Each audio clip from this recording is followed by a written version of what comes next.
Are you ready? Can't crush us. It don't really get no better than this the podcast that you're looking for. If you're really heavy into wrestling, hosted by the Mark. Energy that's so amazing. Gotta keep it entertaining. Rep the Can Crusher Nation. Yeah, you know what's going down in the ring. Lights out when you hit a ding ding. Knock 'em out like boom, bada bing. Hold it down, you can crown me the king. Got a shout out to the Miz and Duke the Dumpster. We choke slamming everybody, power driving, hit 'em with a face buster.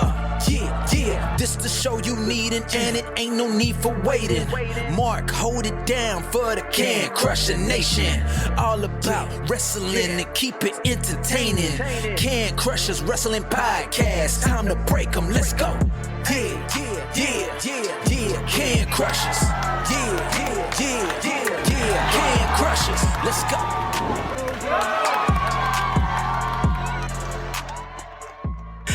And welcome back to another Can Crushers Wrestling Podcast. You notice I started with the old "and" again because Sir Michael Jenks is not here. I don't know what the hell he's doing. He's saying he's working. I think he's getting married because that's what I hear on the 40-year-old Dash, that the wedding is already planned. So he sent another cohort, one of my friends as well, Cody Hettrick is coming on the show to sub for him this week. Cody, how the hell you been? We haven't talked wrestling like this in a while. Yeah, it's been a long time. Thanks for inviting me, and I'll definitely step in when Jenks is eloping out to Las Vegas. So I'm definitely big shoes to fill, literally and figuratively. So I'm welcome. Big shoes. Jump on. But yeah, hopefully he's enjoying the wedding out there. I know. Nice. Why aren't you and Moochie out there at least? I know, right? I thought I'd at least be his best man. I mean, here's mine, so I don't know. I don't know what's going on. We gotta figure that out. Unbelievable that he went out to get married this fast. I mean, congratulations to him. For real. You know, you get into a relationship and you get married this quick. I know. Like, good for you. Yeah, good for him. Moving right on. That's fast forwarding. I guess you never know what's going to happen these days. So I guess let's keep going, right? Yeah, for sure. Oh, he's going to be pissed about that. But nonetheless, I love it. Sidebar: Jenks is not getting married; he's working. But yeah. I'm sure for the first 3 minutes of the show, he's pretty pissed off. But yeah, he's going to be hot. Yeah, that's for sure. We'll get a phone call at some point today.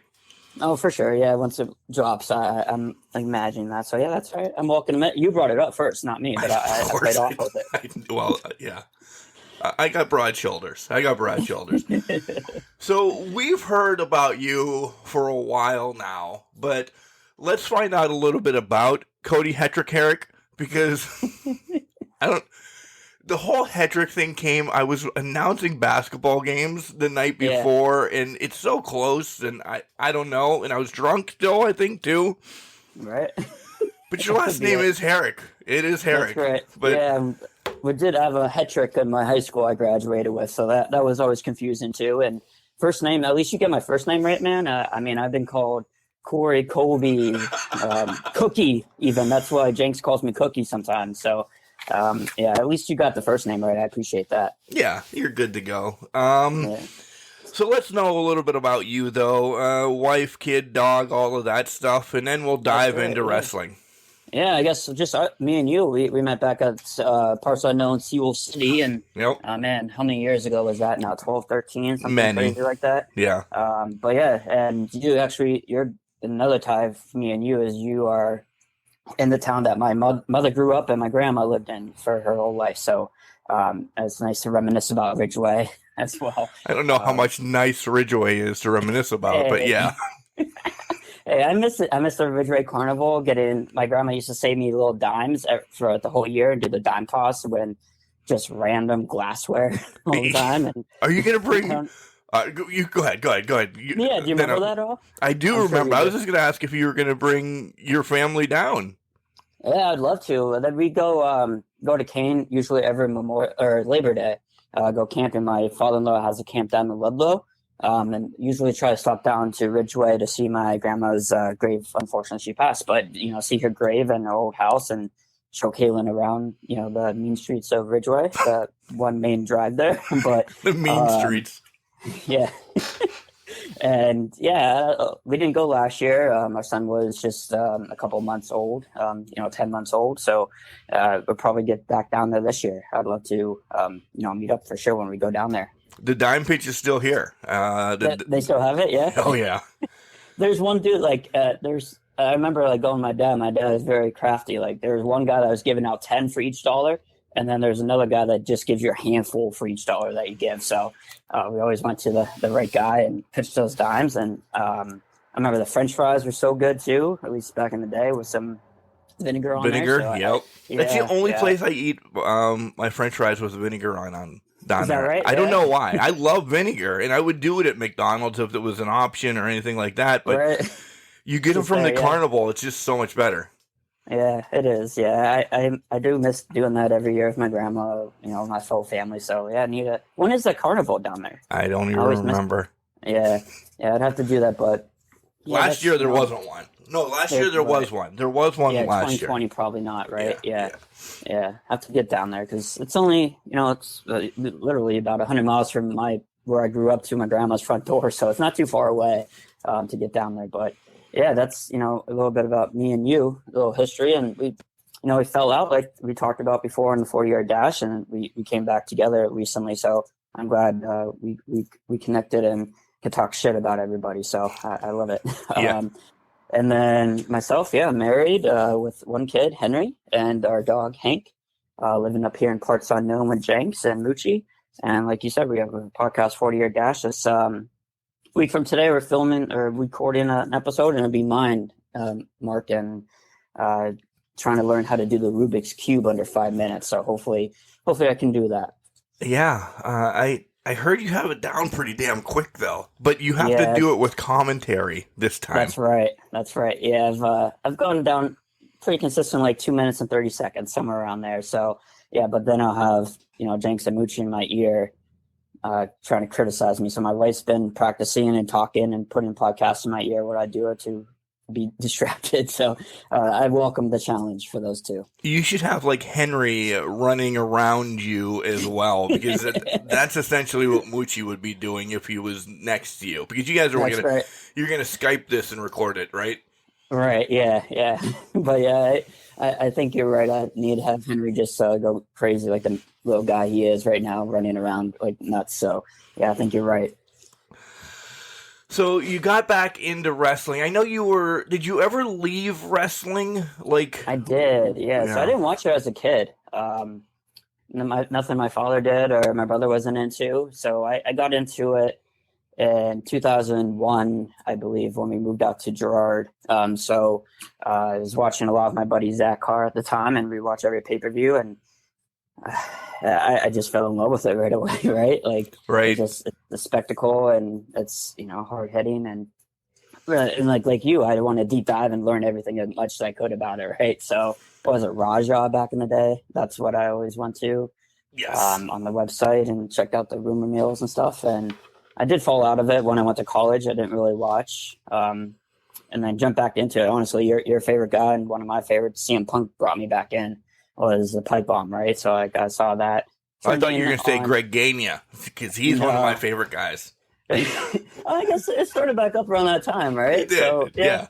It probably that had a good influence on me for sure.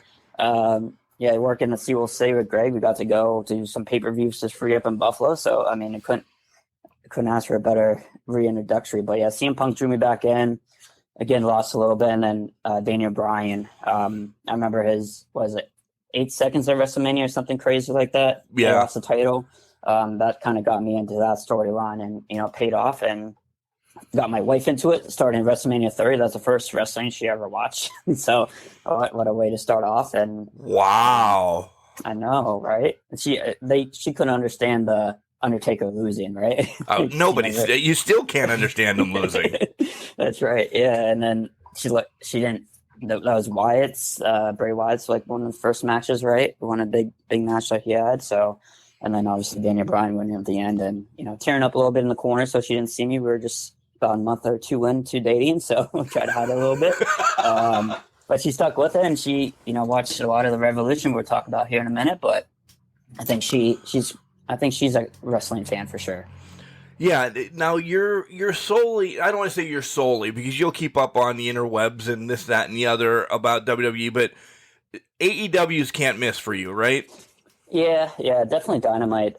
Something I look forward to every Wednesday. I love Wednesdays right now because, my son and I have a tradition of reading Rocky Wednesday, Dr. Seuss together. We have, it's halfway the work week's done, and then at night we throw on Dynamite. So, yeah, like you said, I guess I read on Reddit what happened on Raw and SmackDown and, keep up with that. But I used to be a big NXT guy too during the Black and Gold, right? But right. More recently, not kind of dropped out with that. So, yeah, definitely don't miss Dynamite or Rampage. I will watch every once in a while too if there's a good match I read about. But yeah, it's AEW or nothing. I just don't. I can't get into watching a 3-hour Raw every week. I can't do that. DVR, man, DVR. Yeah. I literally made myself watch it yesterday morning. I'm like, I know Cody's not going to talk about Raw, and I'm going to keep the segment at the third segment really short. But I'm like, yep. it is essentially dreadful to. I don't know how people can sit for the 3 hours. If you'd give me a ticket to go, it's in Buffalo, Cleveland, Pittsburgh, or something like that. Yeah. I think I'm turning it down. I really am, unless it's like you can get in a ring and take an RKO, or I think I'm going to turn it down anymore. Yeah, it's a chore, right? Like, especially live events. I think we were talking about that with Moochie. Like, they went to SmackDown, I think, and there's so many commercials and promos. You don't actually see wrestling. Maybe like 2 good matches, right? Like, it's crazy. That's why I like house shows better. Unfortunately, the one that they book here in Erie is on a freaking day before Easter. Right. Yeah. Otherwise, I'd probably try to make it down there or at least attempt. But yeah, it's so much better live at a house show, in my opinion, than going to a Raw or SmackDown. But that's just me. And that's why I need to get you, Jenks, and even Moochie, if you want to come along. You need to come to an indie show one time because you may not know the people, but you're there. Right. You're on top of the action, and that's and there's a couple of them up in parts unknown as well. And we know a good Dr. Fox that's actually involved with one of them. So yeah, my doctor too. So yeah. Oh, he is your doctor too. He is. Yeah, I just changed my insurance over at the beginning of January with my new job, and he's my new doctor. So yeah, it's nice to catch up with him when I went for a checkup last month. But yeah, he's my guy. Nice. Yeah. So you're not a big video game fan yet, are you? No, same thing, man. I was thinking about that yesterday. I sat down, listened to Tony Hawk, played Tony Hawk for hours back on PS1, PS2, and stuff like that. But I've kind of fell off with it after college. Never really picked it back up. Maybe some tycoon games, yes, Roller Coaster Tycoon, SimCity, stuff, Tropico, stuff like that. I like, but nothing else. I really got back into it, I guess. I'm sure, with the little guy running around. I was going to say, that's going to be changing soon. Right, yeah. When he gets into it again, when he goes up a little bit, maybe I'll pop back into it. But, the latest console I have, man, is a Xbox 360. So I'm, 3-4 generations behind right now? Slightly, so, yeah. Yeah, so it's not top of mind right now. But, yeah, I do like a good tycoon game every once in a while. I brought that up because Jenks recently bought. I had it on Tuesday, but I only got to play it on Thursday. The whole WWE 2K22 thing, and we started our Can Crusher Wrestling Federation with the Royal Rumbles. Essentially, the men's is out there first, and the women's was it Thursday? It was Thursday. Yeah. So I think you're texting me. That's about it, but that's awesome. How is it so far? I love it just because I'm a child. So it's great. I downloaded a ton of people. You can watch both of those Rumbles on our YouTube page. We're setting up for the championship. Whoever wins the Rumble does not get the championship. I will spoil that for you. But they get an easier path to what's coming up. All right. Yeah. I like that. I need to watch it. I do enjoy watching, video games. I know that's really weird to say that I don't play it, but I enjoy watching people do it. So I need to do that for sure. Yeah, I had a blast. Was it better than last year, I'm assuming? Oh, 2 years ago? Yeah. Yeah, 2 years ago. Yeah. That was terrible, wasn't it? It was horrible. You had people glitching just coming out of the entrance. Now Is that right? it's fixed. It's a lot better. I had fun, Cody, just throwing it up there and broadcasting. I think I have to turn on Michael Cole and Corey Graves a little bit more because I'm yelling over them as well. But Yeah. it was fun, and I did the first one when nobody was home except the dogs, and both of the dogs were like, "Why are you screaming at the TV for a half an hour?" That's awesome. Yeah, and that's interesting. That would be a good feature to put on in a game too. Commentary. That would be really crazy to do. Right? Yeah, that'd be really neat for that's something you're into, and I know Jenks is too. He likes calling the matches every once in a while we're watching. So yeah. That'd be a cool feature, but just mute them, right? And just mute them and just let you and somebody, and make it a co-op that you don't have to be, in the same room. But all right. Perfect. Man. Let's dive into this pay-per-view. We're gonna do this segment 1, and then we'll recap Dynamite and Rampage in segment 2. All right, Cody. First and foremost, will you please watch? We learned how to watch it somewhere else in Bleacher Report because that's all we heard about. You were I think 2 matches behind Jenks and I. Yep. Yeah. So I think we'll get into it, but like during the tag team match, I think your dog and my dog both started. It was really weird, but yeah. So I hit pause on Bleacher Report. It was working perfect up to that mark, but once you hit pause, it messed it all up. It was buffering and you can't go out of it and back into it. There's no rewind.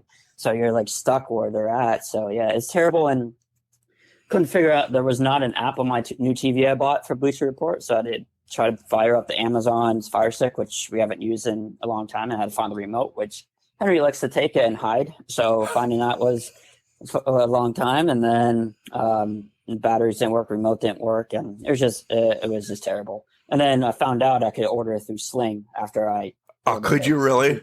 Yeah. So next time, definitely through Sling, unless this HBO Max thing happens, which would be even better since we already have that. But we'll see. Yeah, I need to figure this out. It's frustrating. I was fuming.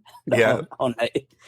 We went to a different chat and started talking without you because we're like, because the Brit match was happening and like all this cool stuff was happening. We're like, we don't want to ruin it for Cody. Yep. Like you two tried to ruin it for me a couple weeks ago at well, I was at basketball. You pretty much said that Punk was bleeding a stuffed pig all over his face, but I'm like, these sons of bitches.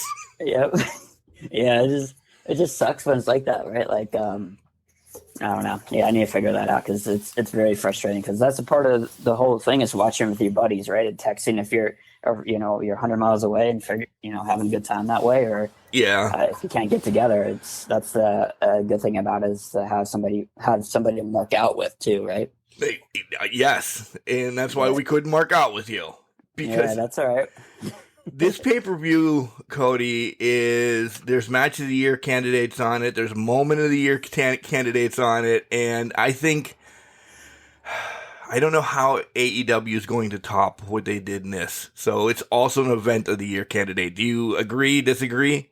Yeah, it's just listening back and thinking about it, that there's no big surprise. I mean, there's Swerve, right? But like, they didn't rely on our debut, especially at the end. So there's a little bit of something for everybody. You had the 2, bloody matches, and then you had some good technical wrestling and some crazy, spot wrestling, I guess, with the tag team, in my opinion. But everything is great, and it is top to bottom a good pay-per-view. All right, so let's start off with the buy-in, the buyout, whatever the hell they call the pre-show. Layla Hirsch against Statlander. I thought it was a nice opening match. I really like what they're doing with Layla, getting her that little bit of a mean streak, and just I think she's going to be a player for the TBS title soon. Yeah, and kind of rolled over to Dynamite too, right? But yeah, it was a good match for sure, and texting back and forth with Moochie, our counterpart, he couldn't believe that Statlander thinks she's an alien, so he was kind of fixated on that for 20 minutes. But it was a good, decent starting match, right? It hooked you right into that style of wrestling, and I didn't watch too much of her before this match, Layla, so it was nice to get introduced to her and her character, and like you said, that mean streak. Yeah.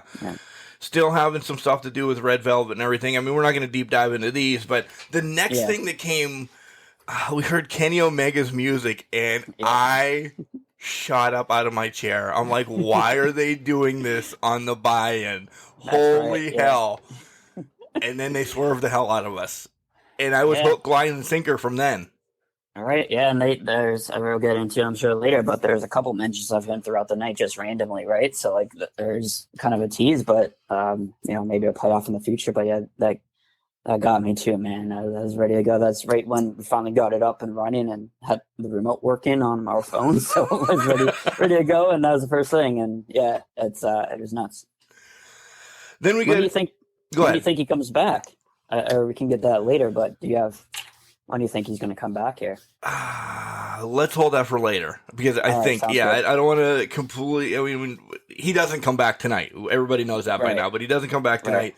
But I think there's time. And it's going to probably be right after the Adam Cole match. We'll dive into it. So yeah, sounds good. Hook and QT. I love Hook, but he needs somebody to fight worthwhile, because I'm sick and tired of the quick matches. I want to see what he really can have. This was a longer one for him, but it's QT Marshall. Come on. Right. Yeah, let's get him like he's running through pretty much everybody on Rampage, right? Like, let's figure it out here, because he's got it, right? Like, whatever it is, he has it down. The look, the mannerisms, the moveset, like, everything is just dialed in right now. So yeah, I'm ready. Maybe I was just thinking maybe this will lead to him and Keith Lee down the road, because QT Marshall, and then we'll get into Dynamite and Rampage, but like, maybe that's his next big opponent. Let's see. But I'm ready for the next thing for sure. Well, do you think he's going to be the one to take it from Ricky Starks? I think so. Like, that's logical, right? And right. I don't know. That's what I think down the line here, hopefully soon. But yeah, I think that's the right play. It has to be. It has to be. Especially since it was his dad's title. That's right, yeah. Full circle. And then the House of Black, which are becoming my favorite tag team in the world right now. And it's just because of the entrance, I think. I mean, it's crazy, isn't it? I've always been a Brody King fan, and Alistair, Malachi Black, or whatever you guys are still calling him, Tommy End. I've loved them, but I do want somebody else. Buddy Murphy still, to me, doesn't fit. Or whatever the hell, what's his name? Buddy Matthews. There it is. Yeah, Buddy Matthews needs a tattoo or something. I think you brought it up. I was wondering if Alistair's going to take him out to the tattoo shop after a debut, because he just doesn't stand in. He doesn't fit in with them right now. But his character does, but the look doesn't, right? So hopefully, but yeah, I think it needs one more person. That's my opinion. I don't know who, but female would be a great addition. I know you and Jenks were talking about who was it to switch over? Julia Hart. Julia Hart, yeah. To have her be in there, but that kind of went to the side, it seems like. Yeah, the Varsity Blondes have not been seen for a while. Yeah. We thought maybe Penta was going to make a switch here. He fits it, doesn't he? Right. Yeah, especially his turn, right? Like, it makes sense for him to turn on Pac and join him. That's just I think I never watched Lucha Underground, so this is new to me, and deep diving on that a little bit before the podcast here, so it just makes sense for sure. Like, one more person, but something I noticed too, like, he changes Aleister Black or the group changes their music depending on how many people are on there. Yes, I don't know if you noticed that too. That's really neat. Little thing, that Easter egg. So to speak. Oh, look at you. Good. You're going to bring Easter eggs to the show. I don't have anything like that. The pile driver on the apron was sick. Like, that's the first thing I wrote down, Penta's Fear Factor on the apron. That's crazy, man. Like, the hardest part of the ring, as they always say. But thank you. That was a really good match, and nothing bad to say about it. That was the last match before the pay-per-view started, right? So I think got everybody really into it and ready to go, and the crowd a little hyped as well. And your Bleacher Report's rolling. You're good. I'm good. And we come to Jericho and Kingston, and this is one of the matches that I say possibly, and I think it's going to get lost in the shuffle with what AEW does, and even maybe some WWE matches down the line. I thought this was a match of the year candidate from the get. The whole story build up and everything. Yep. And then, Kingston does get the win, but he doesn't shake his hand, so there's things going on. This was a perfect way. If you didn't watch the buy-in, and I don't know if anybody who watches wrestling pay-per-views don't watch or at least have the buy-in pre-show or anything on the background. Right. But if you're just tuning in at 8 o'clock at night, and this is the first thing you see, you're ready. You have your case of beer next to you, your chips or whatever, and you're like, holy shit, they're starting with this match. Let's go. Right. Yeah. And I wrote down here, like, I think that was one of Jericho's best matches in AEW, I think. Like, by far. I'm trying to remember at least in years. It is a great match. And I loved how Jericho has this like 3-minute entrance, and then Eddie just walks straight down and just started right at it. Right. He's not the entertainer. I think that's kind of what they're alluding to in this whole feud is, Jericho's a sports entertainer. I think he trademarked that, didn't he? Like, I think he did. Yeah, I think he did now. Yeah, and Eddie's just straight. He didn't know what kayfabe was and all that, and heels and baby faces and that promo. So like, he's just straight into business, and I loved it from the start. It was just such a hard hitting, and they told a great story too. And I couldn't believe the ending as well. Yeah, the match itself was more of a brawl than a match, essentially. In the crowd, I thought it was going to be 50-50. No, they were all behind Kingston. Like, everybody was going. When they did the punches back and forth, and the yay and the boo, Jericho getting the boo. Again. Yeah. You think, obviously, he's turning heel with what he did in Dynamite, but, like, the only thing the crowd loves about Jericho right now, like, is keeping him from full heel is his entrance, right? It's like Judas. Right, yeah, that's something he probably is thinking in the back of his head. He needs to change if he wants to full booze from the other way. But, yeah, that's the only thing, everybody, like you said, everybody was behind Eddie for sure. And it was so nice to see him get his first big win. They talked about and alluded to, and I think he's lost every other pay-per-view match, right? If I remember right. So yeah, it was nice to see that. I don't think he changed Judas's. I don't think he changes that. No. Nice point. Well, because it now fits. He just turned essentially on everybody, and that's what Judas did. That's right. Yeah, that's a good tie-in too. Yeah, for sure. And I wrote down another note here too. JR forgot what city he was in. Did you notice that? Yes. The first thing out of his mouth, he didn't know where he was at. So yes. That was another thing I did. And then I also wrote down the cameraman looked like a ninja. Did you happen to notice that? No, for real?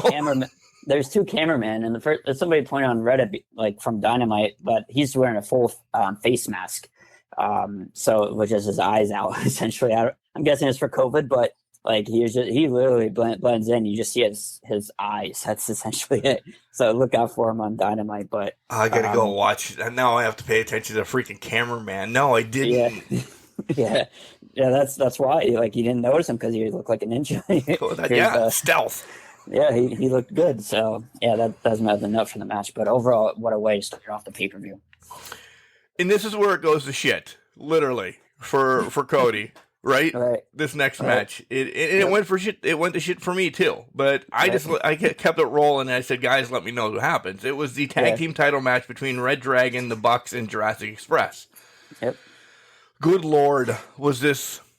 This was a spot fest, and I'm one normally that says, "Oh, I can't stand it." Yeah. But nobody was taking a nap for half an hour. Right. They were busy. Things were going. It was good. And then to get into the whole point of why Cody and I were off a little bit on this match, because Jurassic Express does win, they retain. I didn't go back and rewatch. I was content just knowing that you watched the whole thing over again. I did, yeah. Yeah, I had a thing we talked about in the beginning, but my dog started puking. I gave one piece of popcorn. I don't know what happened, man. He just, I grabbed my nice buttery rich popcorn and gave him a piece, and he started puking. So it's pretty much full match, like a half hour or so. I think it put me behind, but he was okay afterwards. So got to clean up some puke, so that's all right. But I did rewatch it on Wednesday, going back, and like you said, spot fest, right? And I'm with you. Sometimes I love him, sometimes I don't. But It was one thing after the other, right? Like right into it. It wasn't no downtime. And I wrote down that Lucian Source really impressed me. Really?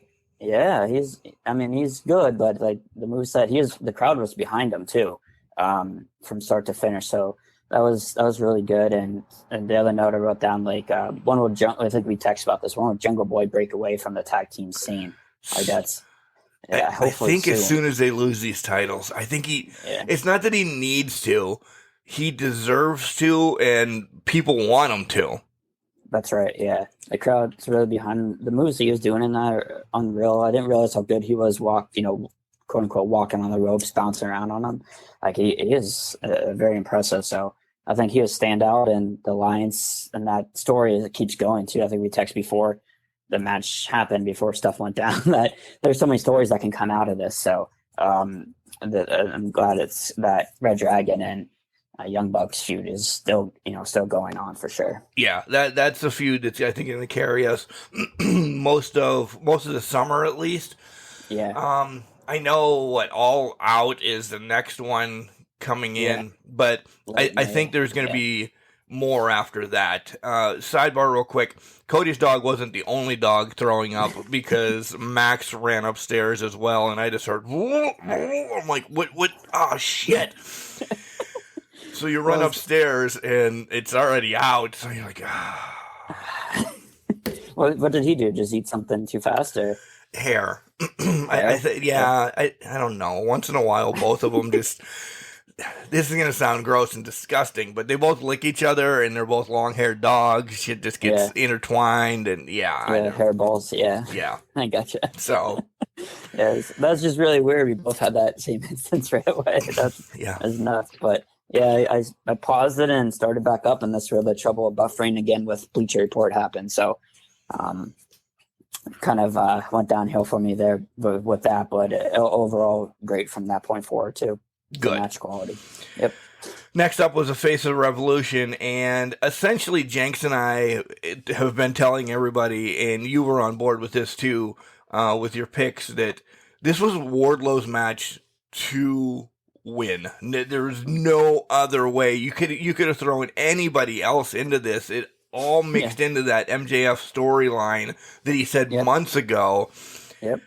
But overall, what a great freaking match. Cool spots. Orange Cassidy was phenomenal in this match. Climbing Wardlow and Keith Lee, and then swinging up on the ladder later on in the match. Yeah, I've never seen that. Have you? No, that was never. A spot. Yeah. Yeah, that was nuts. And I wrote down Orange Cassidy being used as a weapon, like getting tossed around and thrown into people. It was a great match, and something that you and Jenks hit on last week. I was wondering why Cage was in there, and my guess was to be the ring general. Like I don't think a lot of them had experience in ladder matches, so maybe he was in there to help the flow go and make people remember the spots. That's the only thing I can think of. That's a great point. I didn't even think of that. Yeah, his first match in a couple months at least is a ladder match, besides the qualifying match. So that's my thought of why he was. No, that's a great match, because I know Wardlow had a couple ladder matches in IWC, but I mean, this was a big stage. It was a one-on-one ladder match, so it wasn't with 8 other people or whatever.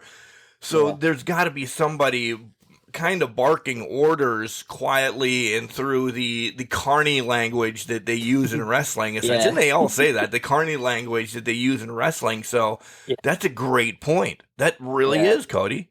Yeah, hey, every once in a while I find good points. So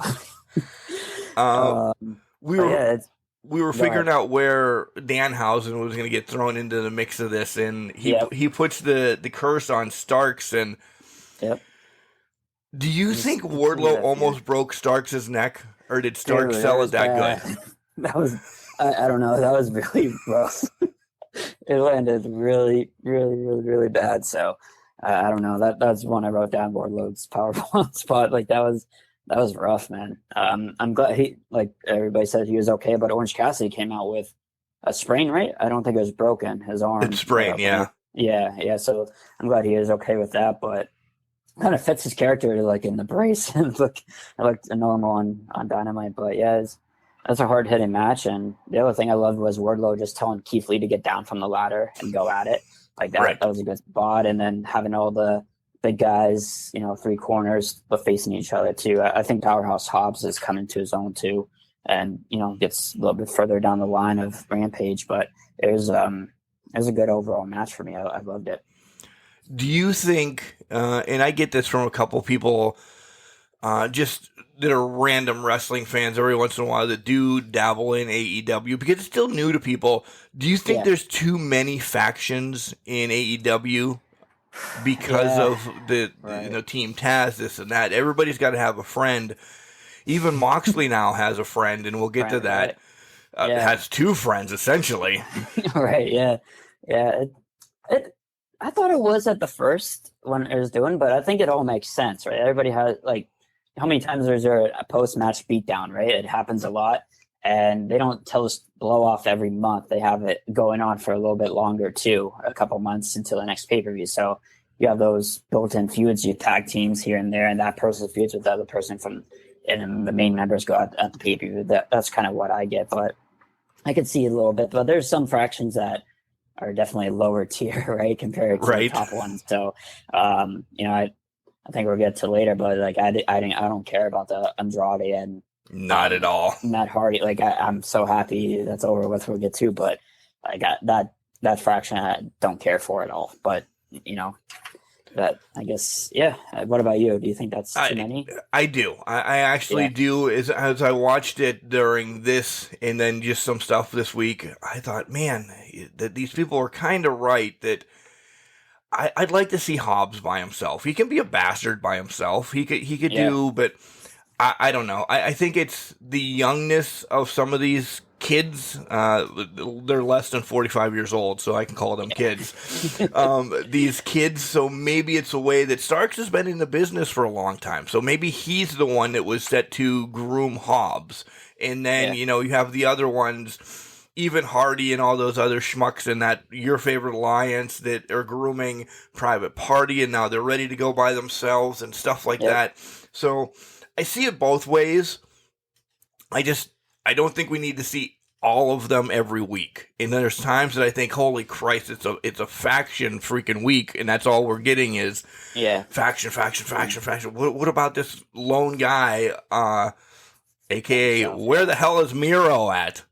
Yeah, it's been a long time. I just saw he signed a new contract, so that's a good sign that he's not just hanging out in purgatory, I guess, until something comes up, right? So hopefully, I thought he would be in the ladder match. I thought that would be a reintroduction for him, but I guess holding off for him something else here.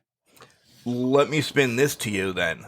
Do you think right now is the time to bring Miro back as the hated Russian, kind of like Slaughter did? Slaughter did when it was the Iraq War. Right, man. He would get the heat. It's wrestling. Is anything off limits?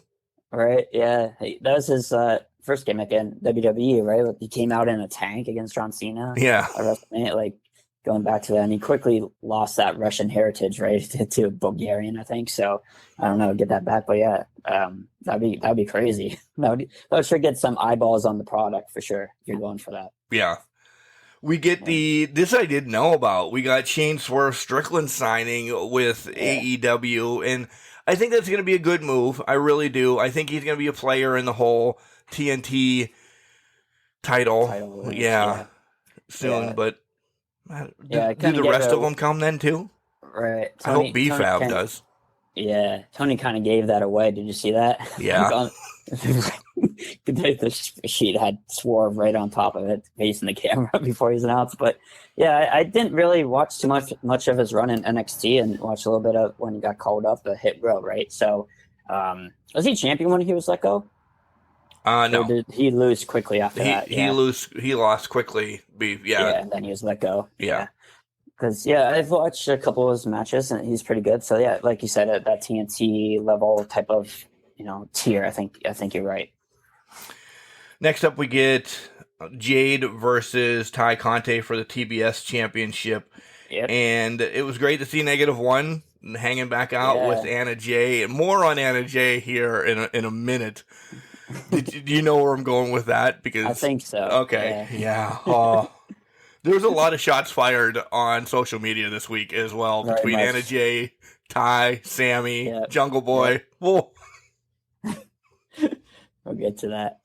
But yeah, what do you think about the entrances, especially Jade's? Did you like that? I know you're not too keen on big entrances like that sometimes. I didn't mind it because it was just the guy playing the guitar and it wasn't overblown like, I don't know, some of the crap that recently happened. I didn't mind it. I really didn't. It was just a normal guy playing the guitar and that made sense. Right.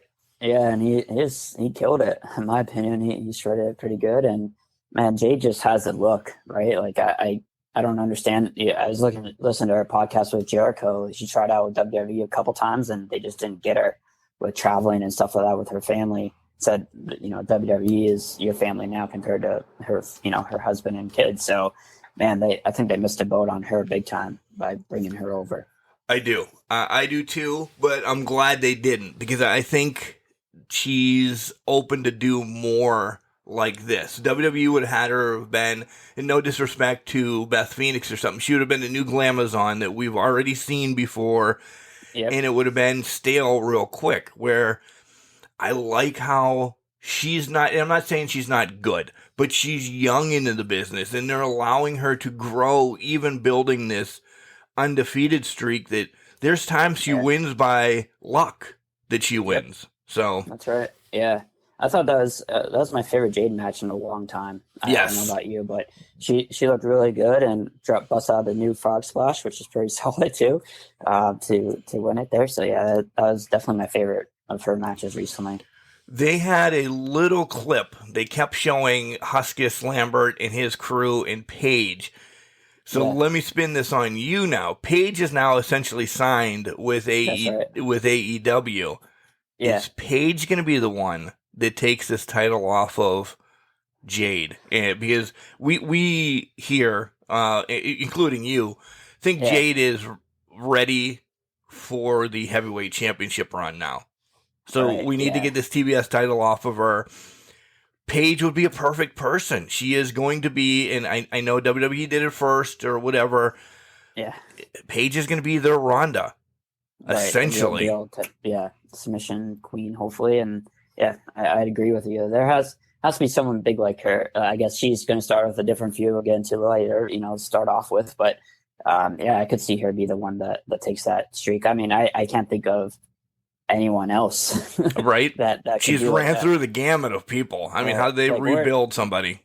Yeah, I mean, Ruby Soho, but like, where'd she go? Like, she hasn't been on TV in a long time. Like, she'd be a good threat, or somebody else that we're not thinking about that's not signed that could come in and do it. But yeah, that's a good point.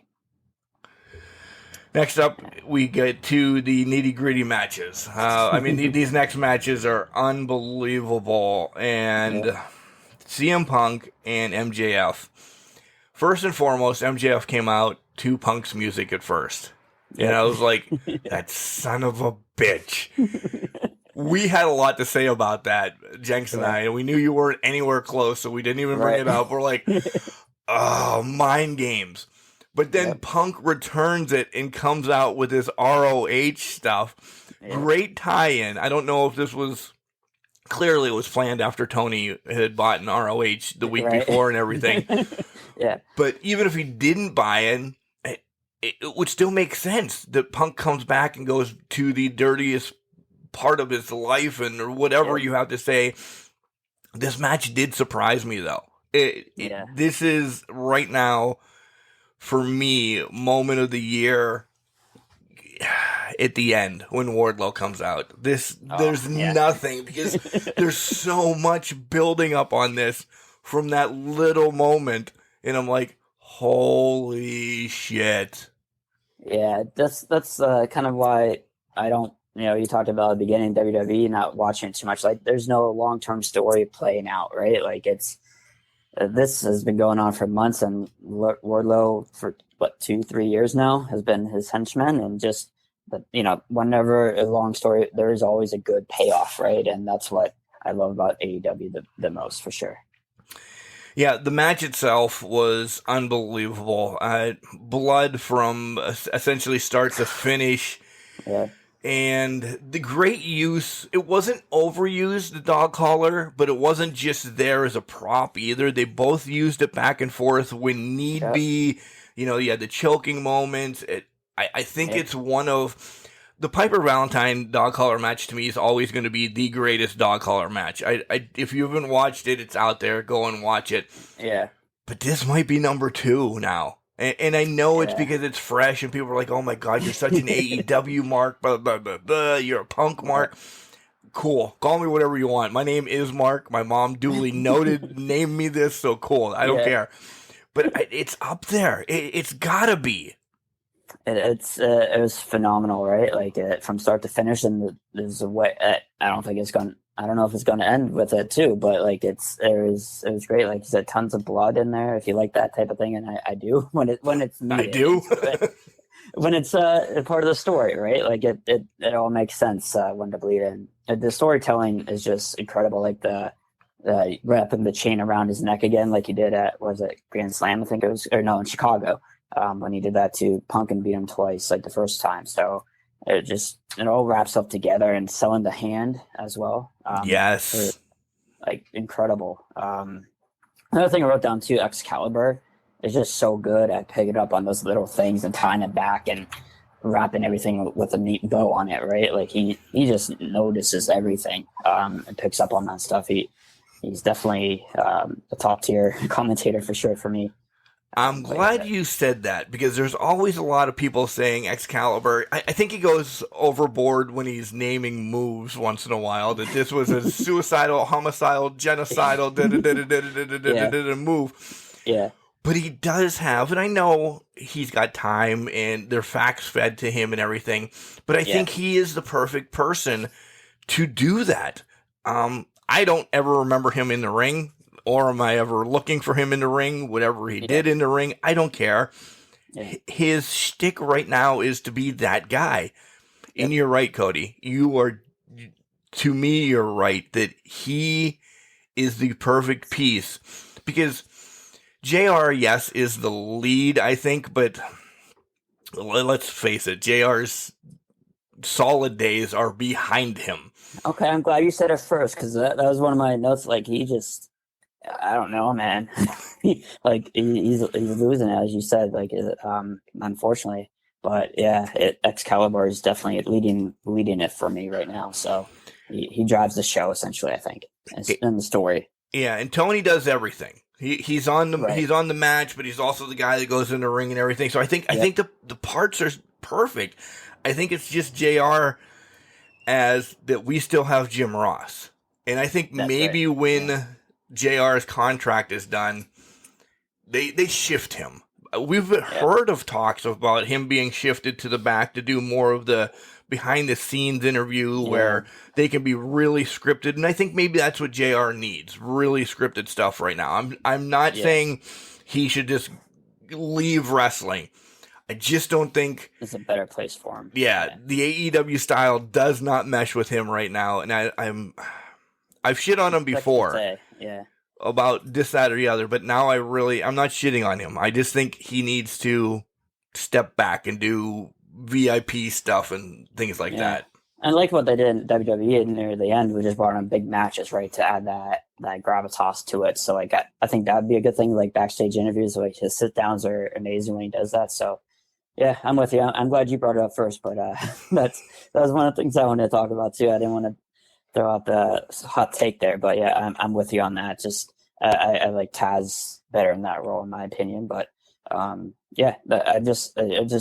nothing that goes by Excalibur that he doesn't pick up that can, wrap the story back together. But yeah, overall, fantastic match, and the ending was just one of the moments for the night for me, for sure, if not the year so far. As Jenks would say, it's the chef's kiss. Wardlow not being able to find that ring at first. He checked that pocket. I did go back and watch this. He checked all his pockets like 6 times, and he's like, I don't know where it is. I don't know. Yeah. And then he finds it in the same pocket that he just checked. I'm like, so you have 2 pockets in that one pocket. Yeah, it was perfect. And the crowd is so behind that guy. Put the rocket ship on his back and let's go. Like, I didn't realize his comedic timing is unreal too. And his promo we'll get to on Wednesday, but like he can talk. I'm sure you're aware of that from watching him in Pittsburgh, but like he can talk too. Yeah. Yeah, and we'll get on that on Wednesday. More to come, as we say, or stay tuned, or whatever the hell. Because I want to make a prediction on what's coming up this Wednesday. But let's continue rolling. Thunder Rosa against Britt. I brought this up that Thunder was hurt, and I saw that, and I'm like, oh man, she's hurt. I wonder if it's going to be like a lingering injury. That is she not going to get the title because she's hurt? This, that, or the other. I didn't know that this coming Wednesday, not the Wednesday that we're going to talk about, but this coming Wednesday, wrestling is taking place in San Antonio. All right, perfect spot. I'm glad. I predicted Thunder Rosa to win. I think everybody did. Everybody did, yeah. Yeah.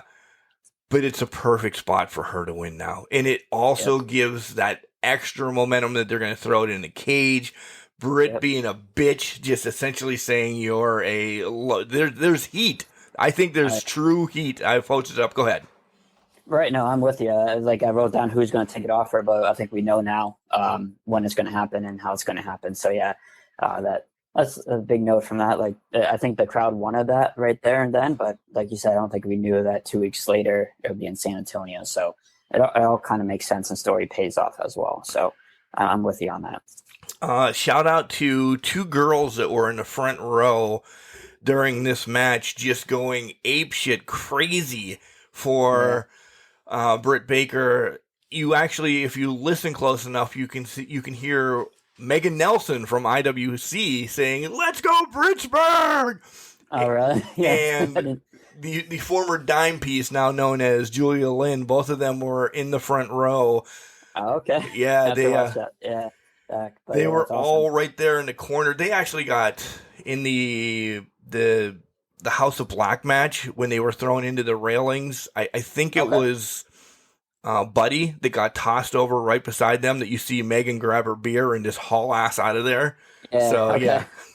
I remember that spot. Yeah. The other thing I wrote down about this match, I never noticed until this match, was Rebel always dresses like Britt, but obviously Hater doesn't. She doesn't do the DMD, and she doesn't dress like her either. I think those two always match. So it's a long story playing with that too, I think. Yeah.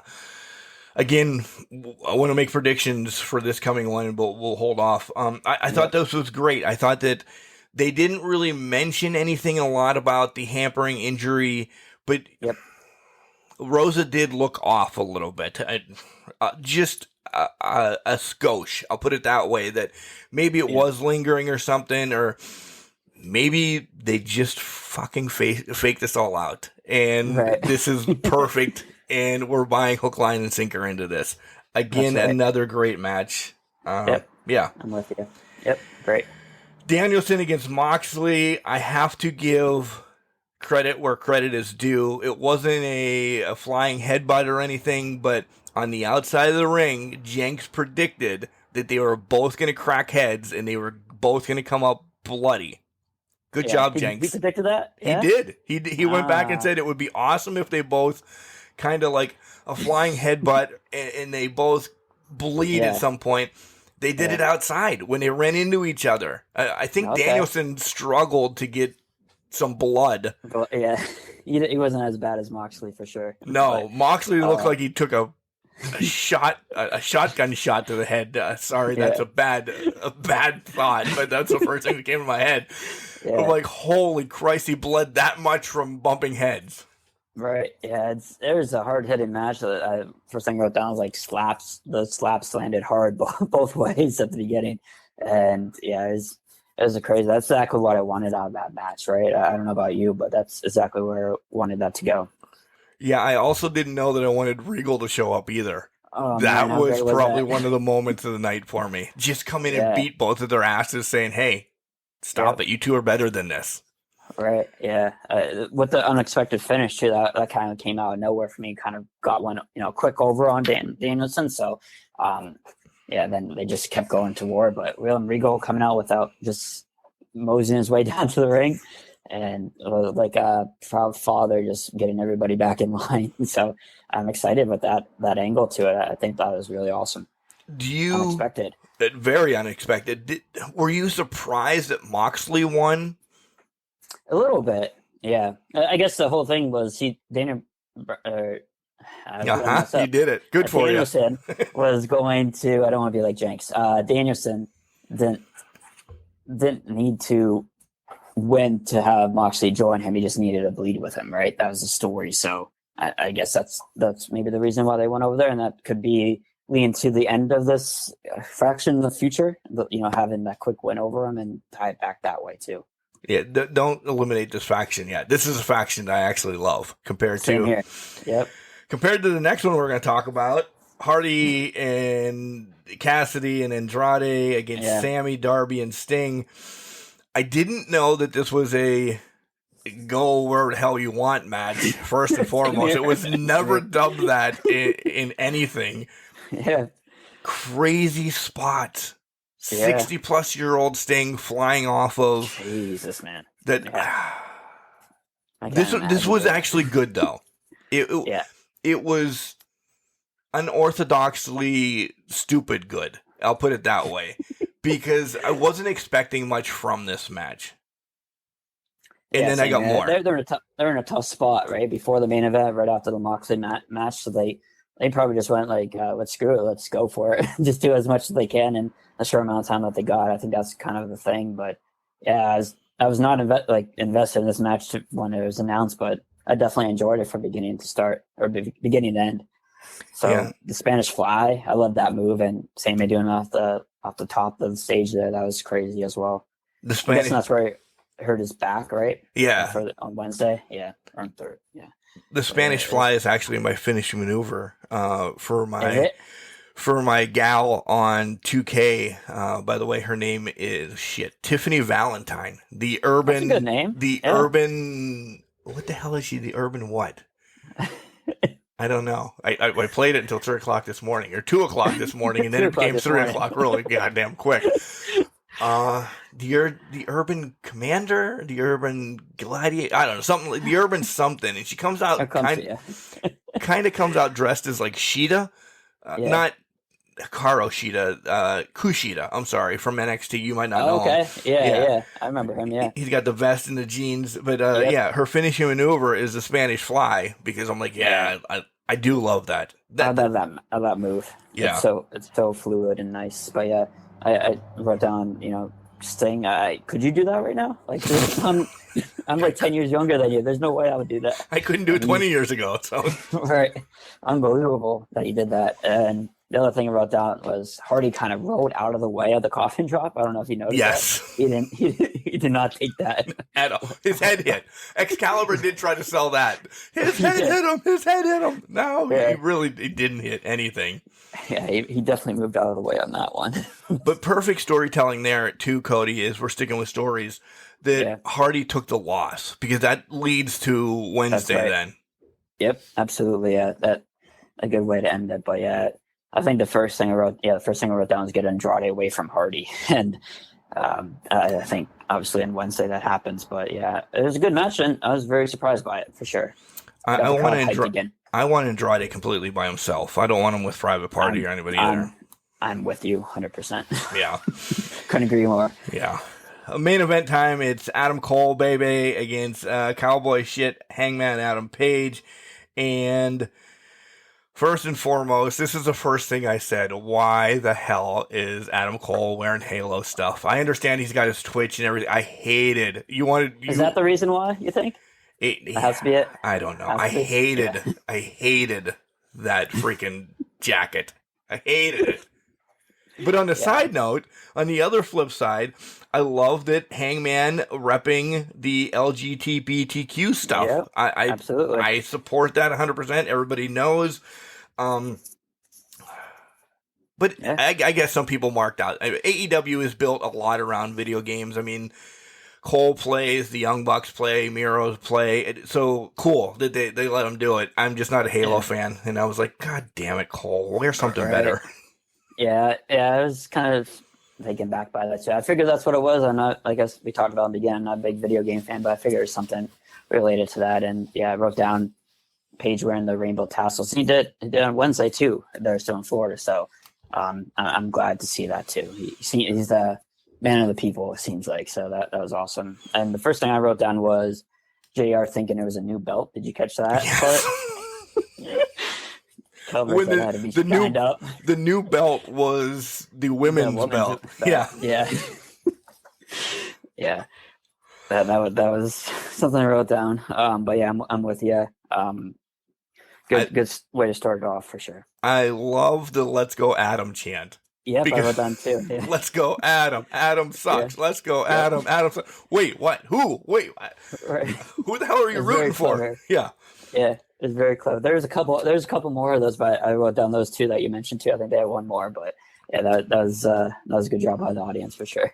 We've seen it a couple times where Adam Cole hits somebody doing a moonsault with the super kick. I almost think, and people can prove me wrong, that's got to be one of the deadliest moves out there to take. I know, as JR used to say, they know how to fall. Yeah. Even if it's not close, if it's not close, you're taking a somewhat kick to the fucking face, flipping over. How do you land that? How? I don't get it. It's a crazy spot, but yeah, if you're coming backwards blind, and hopefully that guy sees your face where it's at, right? And not get you right in the chin. So yeah, it's definitely a dangerous move, but it pays off when it's done right, for sure. Everybody comes out as we predicted. Red Dragon out, the Bucks out, the Dark Order still trying to hold hope that the Hangman's his friend, and we get some. I think we're gonna get some more breaking off of the whole Dark Order here in the near future. We suspected that Paige is gonna go elsewhere. Yep. And this is where we'll bring in the whole Omega thing now. Yeah. When I say within a month he makes his return, because these are these build-ups for Omega. We're going to have that full-fledged Adam Cole going with the Red Dragon, Hangman going with the Bucks. I don't care what Jenks thinks. I think it's going to happen. Yeah. And I think it is Omega that's going to bring them all back together. It might be through a battle with Cole or a battle with Hangman again, but I think essentially, not all out, but I think by whatever the next one is, Fyter Fest or something like that, you're going to see the super mega, super elite era, undisputed, whatever the hell we're still calling them, because I still don't know their full real name in AEW yet. I don't know what it is. They've hinted around to everything. But I think you're going to have this mega faction, and I think they're going to be by the end of the year, they are going to be hating and destroying everybody in AEW. I think there's going to be like I don't want to say NWO takeover, because that's not what they're, essentially, yes, that's what they're doing, but these guys are going to run AEW for a little bit. And I mean, run AEW. Yeah. So you think Paige would turn heel during this time as well? That's kind of what you're thinking. And then also, I could see him all holding the belt, right? Like everybody having one of the belts. I think that'd be crazy to do. I don't think a faction's had that yet, that everybody's had, multiple belts. So, it makes sense. Like a mega group would do that. Yeah. And just stand in your big guys then. Whoever, I mean, a lot of your big guys are going to be in this, but I mean, maybe that's where they take something off of Sammy and maybe off of a Wardlow or whoever the tag champs are. They all are there at the end of that pay-per-view, and then you get JR maybe saying, these guys are the worst people in the world, and that you need somebody to hate in wrestling. Yep. AEW doesn't have anybody to hate yet. I need them to get where they're calling my mom something, or, God rest her soul, where they're calling my wife a slut, or, they're just outright decimating my feelings of wrestling. Yeah. That's what AEW, if there's lacking something, I need them to just completely shit on me as a fan. So I hate them. Right. Yeah. I think that you're right. I think there's going to be Young Bucks turning on Cole, right? Like I think it's just again long term storytelling. There we go. Boom. There, I got it out. But yeah, so that's I'm with you on that. But yeah, it just keeps that story going. I'm glad it didn't conclude there, and that's there'll be a big payoff eventually. Hopefully, Omega's better with his injuries and what he had vertigo too. So yeah, like coming back when he needs to, not rushing it, and he's ready to go when he does. So, but like we talked about during the beginning, there's like 3 or 4 hints throughout the whole show about Omega. So they're bringing his name back into mention after being off television and not mentioned for a while too. So I think that comeback's coming.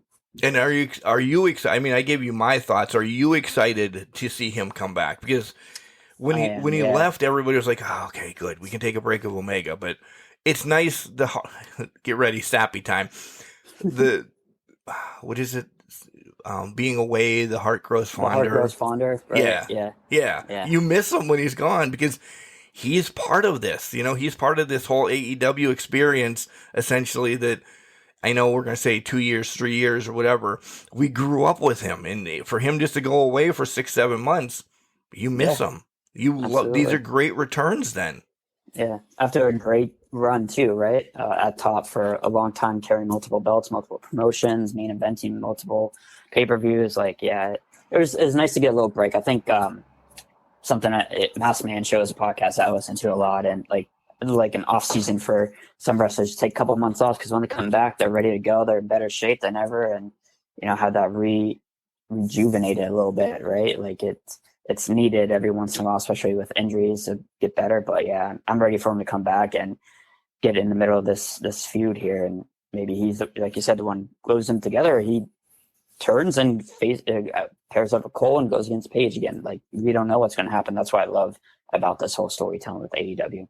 Yeah, we're going to transition over to Dynamite and Rampage, but I want you to put a bow pretty much on your Revolution experience and what you thought. Let's grade it by a 6-pack like we do here on Can Crushers.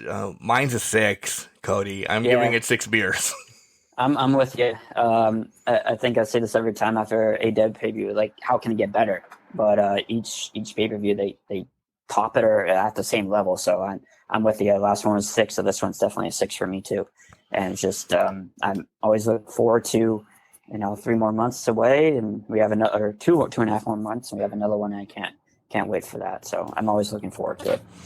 All right, Cody will join us again here in a moment, but let me tell you, because I forgot to mention it, I think last week too, Collar and Elbow, hats, hoodies, tees, all the cool stuff that Al Snow has over at collarandelbowwrestling.com. Use the promo code CANCRUSHERS, all one word. You'll save 10%. And the new spring merch line is coming out. I did get the official email, so I'm excited to see what the hell the hooligans over at Collar and Elbow have coming out, and hopefully my spring package is coming as well.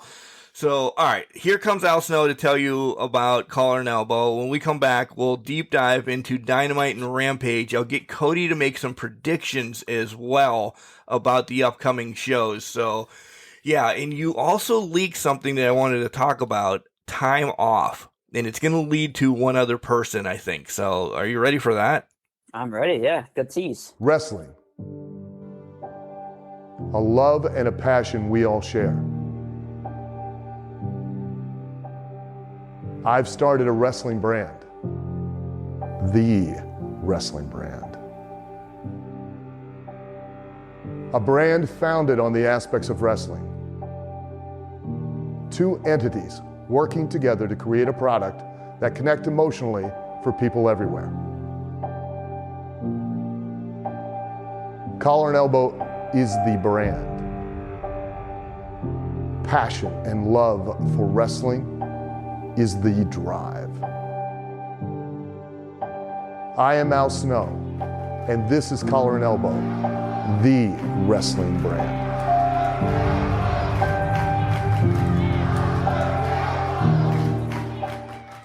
Hey everybody, this is Ricky Morton of the Rock and Roll Express, 9-time NWA World Tag Team Champions, 2017 WWE Hall of Famer.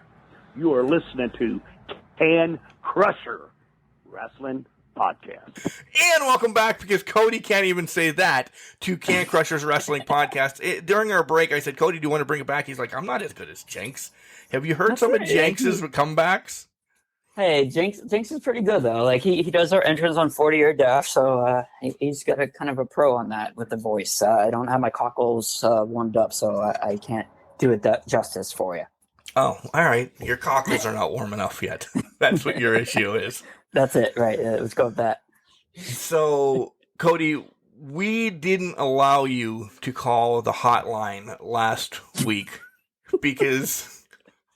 Why, Cody? Because I leave 3 or 4 messages for you. And how many of them? Like, it was like 3 or 4 that time, man. It wasn't that many. But here's the thing. Like, but then you also, but I'll let you have your shot, please. No. That's why I figured I'd come on, because my messages would have taken up a half an hour of the show, so why not just invite me on? But then you also tell me, you'll call back and say, hey, erase the second one. I want to do that over again. Right. Cody, I don't know. They're not in order. I have to listen to them and figure out which one the second one is. So you're not calling anymore. I just texted Jenks last week or last time. I know I wasn't welcome that way. So yeah. No, the numbers changed for you. Thanks. You're welcome. Hey, the one that sounded like I was in the cellar, I was driving. I remembered I messed up, so I had to call back. But yeah, that's all right. Was your phone outside your car window? And you were... Yeah, that's right. It was pretty bad. I agree. So I will never use my car phone again, because I didn't know how bad that sounded. So yeah, thanks. Yeah. At least I learned from that. Yeah, on our show. Do it on your own damn show, which is what, the 40-Year Dash? That's right. Yeah, I've plugged it a couple times today too. So yeah, shameless plugs. So I was all set, not really, but hoping that this week I would be on the Jericho cruise, and it didn't happen again. But that got bumped until next year in February. So I got a whole another 11 months to work on my wife to go on our first cruise, and possibly a wrestling rock and roll cruise to boot. I know she's going to be sending a text in about 30 seconds saying, no, that's not going to be our first cruise. So hopefully it is. But Jericho comes out, and I thought we were going to see less of Jericho real quick after the pay-per-view because of, one, I didn't know the cruise was canceled, and 2, I also know that he's got events going on. His band is doing stuff in the world as well. Yeah. We're not getting that. I think everything on Jericho's experience essentially has been put to the side burner because he's done with the Inner Circle. Done. Yeah, he's moved on with that for sure. And I thought the same thing. I thought he was, for a second, is going to retire. Like you said, take time off because, I think his tour schedule is crazy coming up. So, yeah, I'm with you on that. But yeah, he went the complete opposite way. Yeah. And I'm not fans of 2.0. I don't know if I'm going to be in on this new Jericho Experience Society. Hopefully they just drop it down to the society, because the Jericho Appreciation Society sounds like something that you make on a video game because you just have to get names in to fill a spot so when people come out. It sounds very generic. Just call it the society, please. Yeah, and I saw something on Reddit I thought was pretty good. The Inner Circle 2.0. Like, that'd be a good name for it, too. It would have been. On there. Yeah. Yeah. But, yeah, I'm with you. I wrote on my notes, don't care for 2.0. I'm with you. I just don't understand the logic of them joining. Do you? No. Like, I don't, it's so random. Like, Jericho was, feuding against them, but now they're on his team. So hopefully it gets explained on Wednesday, the next segment. But, yeah, I'm with you. I don't get it, and kind of not all about it right now, at least for me. The thing that hampers me, and I'm more pissed about all of it, is it keeps Santana and Ortiz away from the goddamn titles again, because now they're going to feud with these idiots. And they're not going to get to the title run again. Why are they holding Santana and Ortiz away from the titles, Cody? Yeah, it's probably just that Young Bucks and Red Dragon story playing out, right? That'd be my only assumption, because they're ready to go, and they can talk, they can obviously wrestle, and Like the crowd wants it. I Just know. like Wardlow, I the crowd know. wants behind it. I think that's it. They, given that the long term still tell it storytelling. I can't say those damn words, man. See? But yeah, Try that's drinking and doing this sometimes. It's even better. that's right. But yeah, so I'm with you. I wrote down Jericho Appreciation Society. I just dropped that, just like you said, Society or something else. But yeah, I wasn't too keen on this segment for sure.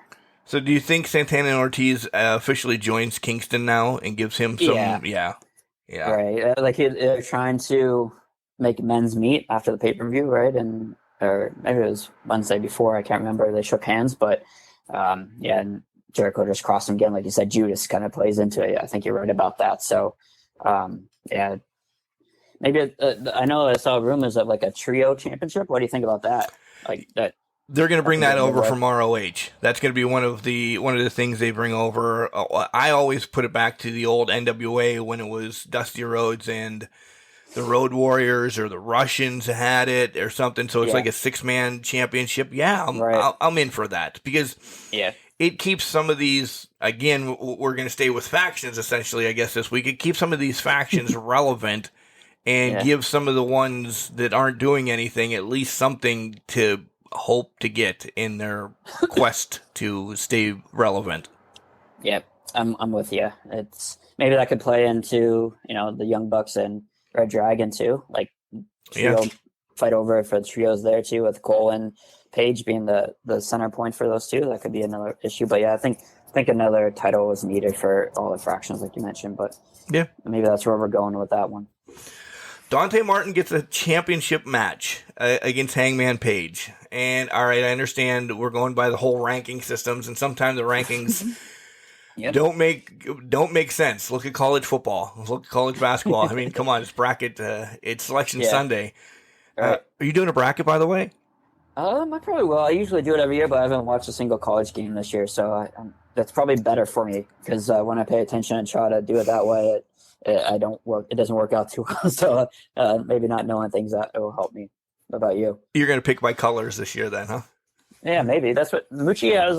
Moochie has a good formula. I don't know what the hell he's doing, but he's usually in the top 2 or 3 of our group, so he knows what to do, apparently.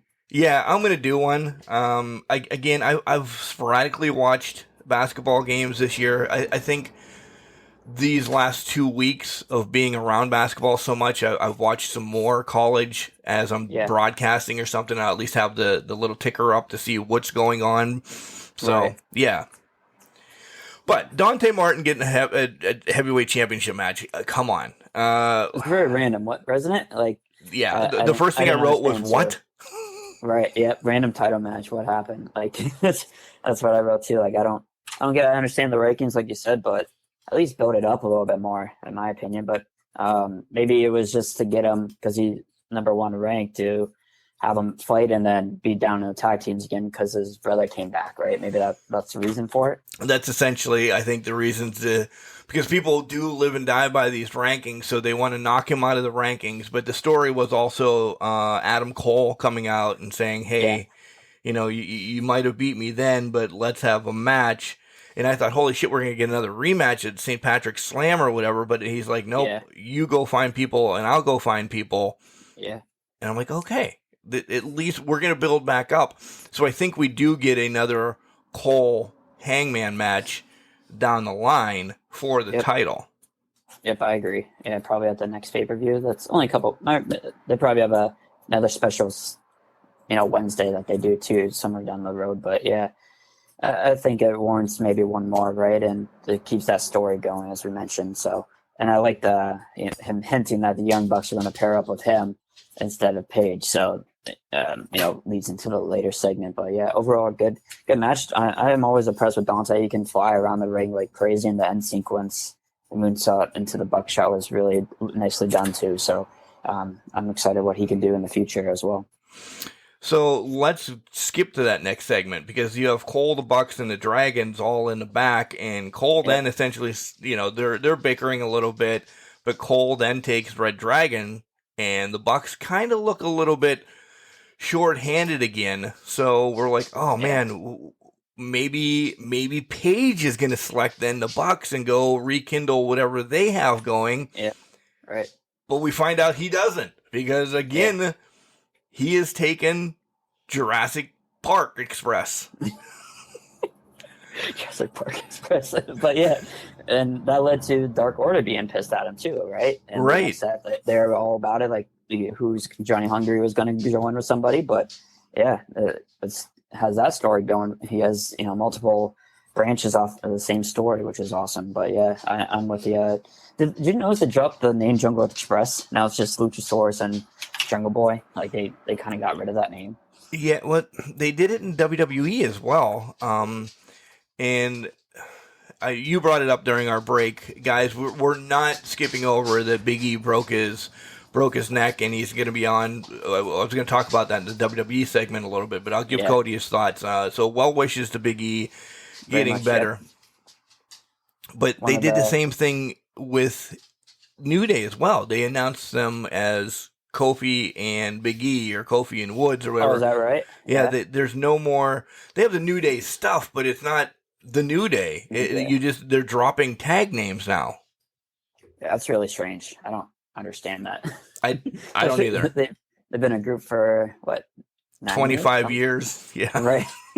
So yeah, I don't get that either. But yeah, it's really strange. But again, there's just so many different ways they can go with this story of Paige and Cole. So I'm just loving it. I'm definitely into it. Then we get Mox and Danielson tagging up against the Workhorsemen, and Regal's in the corner. At first, we didn't know what Regal was going to do. We thought maybe he was going to be, I always thought, right into a general manager or something. But Regal was on the mic, and he was on the mic for a long time. He was. It was, and it's kind of morbid too, like saying he doesn't have much time left and all that too. And it just brought, and then he gussed over Daniel Bryan or Bryan Danielson. Damn it! And then he's throwing you under the bus each time. I know. Okay. I know.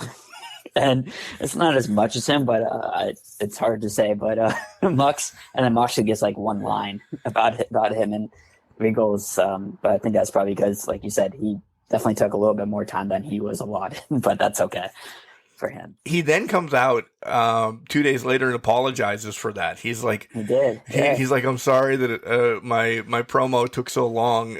I rambled a little bit, little bit. Ragging on Tony Suits. that was funny. Still hasn't found a tailor in 27 years, but I'm loving this dynamic. And who do you like? Obviously, he wanted to train young guys. Danielson. Who do you think they're going to try to recruit to join this faction? I will always say Moriarty fits. Lee Moriarty fits this perfectly in that match that him and Danielson had, a month or so ago now. Perfect. You throw him in with Regal, but I'm very fond of 4. And I think a woman fits in this as well. I'm with you. I don't know who yet. I don't know if it is Layla. I don't know if it's Layla or somebody else, but somebody else needs to step into this and be the whole Regal experience, essentially. Yep. Right. Yeah. Wonder what the name they're going to pair up with, but yeah, I'm so excited. Regal is just brilliant on the mic, and it just makes sense to pair him up with these two. And man, you think they're going after the tag team championship, or just going to wreak havoc throughout the whole AEW? I think they're going to wreak havoc for a while. Do you really care if Mox and Danielson have the tag team titles? Honestly, no. Right. They don't need them. Right. They just go after a bunch of people and just beat them down, kick heads in. I do want to see Mox and Danielson against the House of Black, though. That's the match I'm pandering for right now. Yeah. Okay. I like that. I like that a lot. Yeah. I'm all for that too. We're not going to get that for a while, though. We're going to get them running through the Dark Order, them running through the Best Friends, then them running through 2.0 and stuff like that. But yeah. I'd never, like, Jenks and I talked about this all the time. I was not a big Dean Ambrose fan at the end of his run. No, me neither. I love Moxley. Like, he's just, I don't know, just a different level. Even before he left and came back, like, for his rehab, like, he was just on a different level, and the music just fits him perfectly. I think the other week he came in with his music playing and just beat everybody up. Like that was so cool. I just with Wild Thing playing in the background, like I'm all for Moxley right now. I'm pairing him with probably my favorite wrestler of all time, in my opinion. Really? Yeah, like I said, he kind of got me back into it the last time, and seeing his run, he's probably my favorite wrestler out there right now, for especially, but probably since I started watching. So yeah. We have Pac against Wheeler Yuta. Nothing. If you want to say something, go ahead. I don't care. The only thing I put down is Orange Cassidy doesn't need surgery, so that's the highlight of that match for me. Anyway, okay. Big news: FTR fires Tully Blanchard, and they essentially make reference to Bret Hart. Yeah. Are we getting Bret Hart now? Ooh. Because something's coming up, though. You have to remember what's coming up, what's starting. Yeah, the Own Cup, right? Yeah. Doesn't it make sense? Start? Yeah. I didn't think about that, but yeah, that would make complete logic. And it was kind of out of nowhere, too, right? But yeah, it makes sense that that's the way they're going to go with it. The downfall is, with all of that, I think they just gave the winner of the Owen Cup. Right. If that's the way it's going to go, you're right. Yeah. Hopefully not, but yeah, that would make sense. And that's not that I hate FTR. It's they kind of ruin things for FTR real quick when they're doing this. You knew they were going to get the titles. That you knew this, you knew that with FTR. Like they leak. And I don't mean leak on the interwebs or anything like that.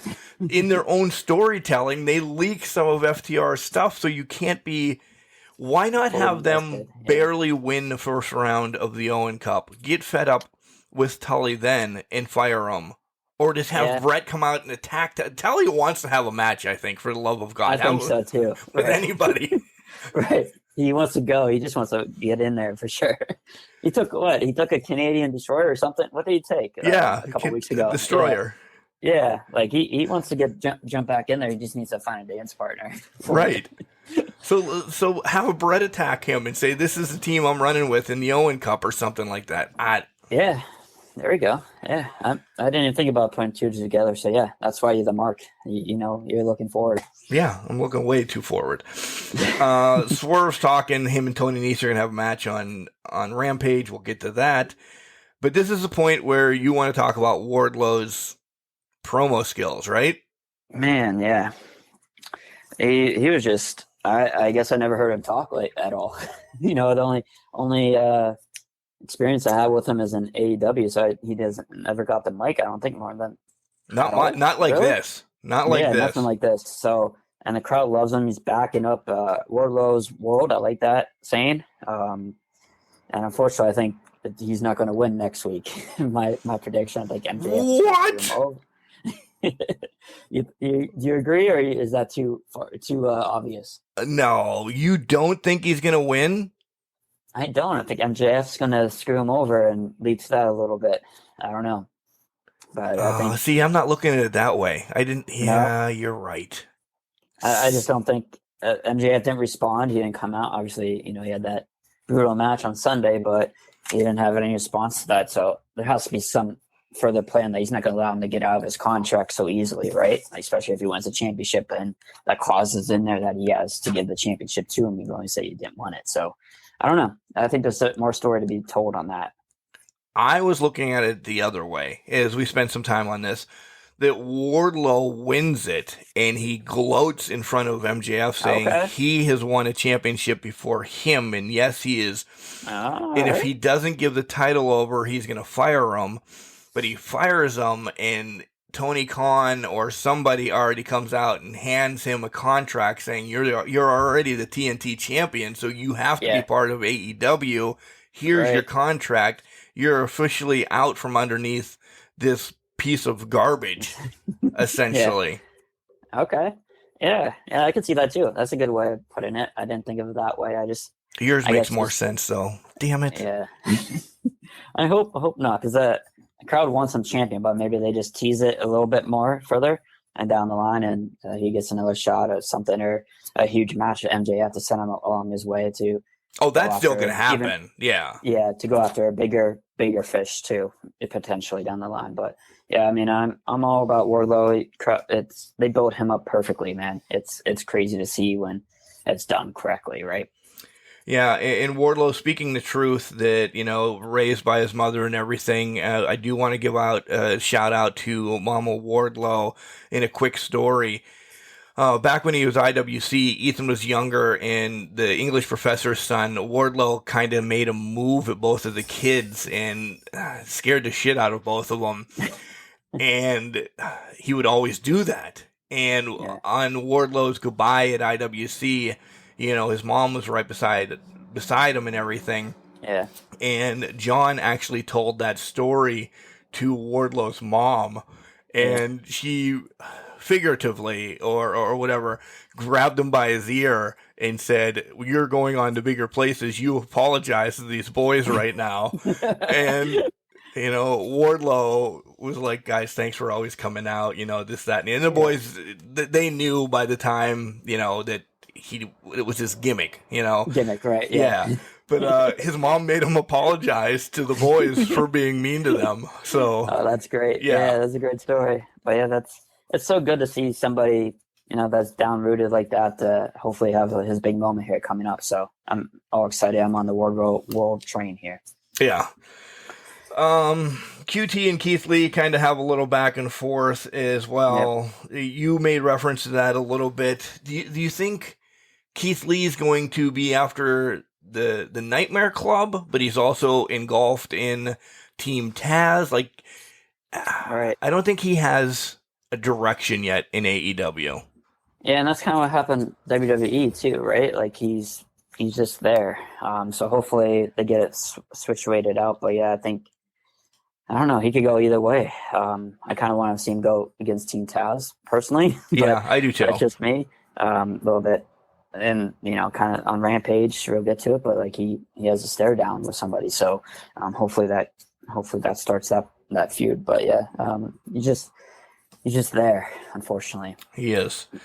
Jurassic Express against Acclaimed. I hate the Acclaimed outright. You don't like them? No. There's something about them just rubbed me the wrong way. Like, I've said it last week. I think when they're on the mic, they're out for themselves. I don't. And they're doing their job because I hate them. So I understand that. I just don't like them. So I don't know.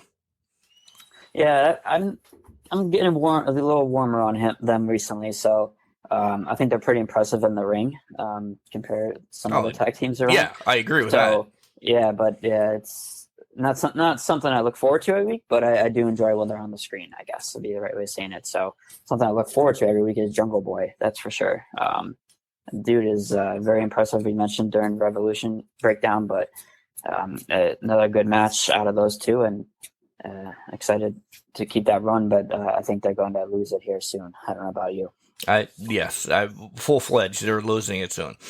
Yep. Layla gets her shot against Thunder Rosa. The winner will face Britt this coming Wednesday. Rosa essentially wins easier than I thought. I thought they were going to give Layla a little bit of a push to, she just beat Statlander. She's been this dastardly person.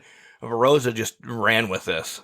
Yeah, maybe she gets bumped down to the TBS title. Maybe, like you said, maybe that's another for Jade to go after. Maybe that's the reason. But yeah, she looked strong. I wrote down sloppy match at some parts. Like some dangerous bumps in there too. Not really getting everybody over, but yeah, it just set up like we talked about. I didn't know it was going to be in San Antonio next week for Thunder, so I'm excited for that cage match. When was the last time they did a cage match? Do you remember? No. Long time. Yeah. Yeah, so that's going to be awesome to see. I'm definitely looking forward to that next week. Yeah, and predictions, we both, and I'm throwing Jenks into this, so all three of us, this is Rosa's place to win it, right? But I have Rosa winning. I really do. Same here, yep. But could you not see Britt getting the win and just decimating her hometown fans. Yeah.